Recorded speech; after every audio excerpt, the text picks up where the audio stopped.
কোনটা আসছে আমাদের একটা কমন পড়ে গেছে, এই যে লেটস আছে, লেটস থাকলে কি হবে শ্যাল উই, দেখছো লেটস থাকলে কি হবে শ্যাল উই। আচ্ছা তারপর দেখো আমাদের কোনটা কমন পড়ছে, এই যে নোবডি, নোবডি থাকলে শেষে দিয়ে লিখতে হয় মূলত। তো এটা আমরা দেখি নোবডি, তারপর ইজ আছে, আমি বলছিলাম নোবডির পরে যদি ইজ থাকে আর হয়ে যা, তাহলে কি হবে আর, আর নট বসানোর দরকার নেই, আর নোবডির পরিবর্তে দি, তাহলে উত্তর হচ্ছে আর দি। যদি ওখানে ইজ আছে আর কোথায় থেকে আসছে বলছো, বুঝছো কিনা এটা দেখো, নোবডির পরে ইজ থাকলে আর হয়ে যায়, ঠিক আছে, এটা রুলস।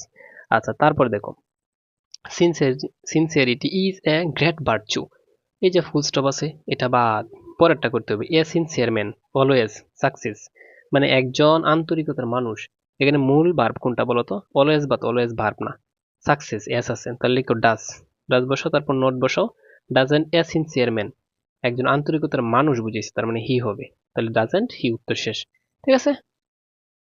আমি কি বলছিলাম, অনেক বড় সেন্টেন্স থাকলে কোনো প্রবলেম নেই, তুমি শেষেরটা দেখবে, এই যে the people who R sincere এটা বাদ, তুমি শেষেরটা দেখবে, এখানে কি আছে ক্যান আছে, তাহলে ক্যান বসাও, আর এখানে হার্ডলি আছে নেগেটিভ শব্দ, তাহলে নট বসানোর দরকার নেই। আর এখানে একটা বিষয় দেখো দ্য পিপুল লোকজনেরা, তাহলে ক্যান দিয়ে হবে উত্তর, দেখছো।